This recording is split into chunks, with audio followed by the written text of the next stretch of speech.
Welcome. In today's quick guide, I'll show you exactly how to enable Blink LED notifications on Snapchat using the latest updated steps.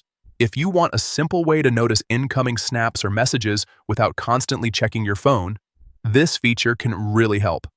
Let's get straight into it. First, open the Snapchat app on your device. Once you're on the main camera screen, look at the top left corner. You'll see your Bitmoji or profile icon there. Go ahead and tap on it to access your profile page.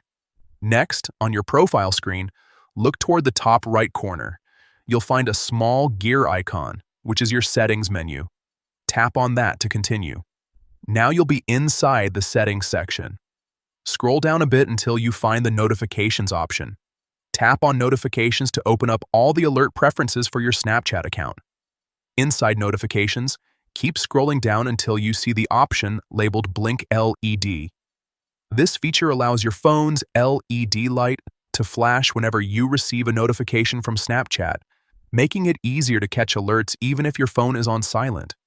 Once you find Blink LED, simply check or toggle the option.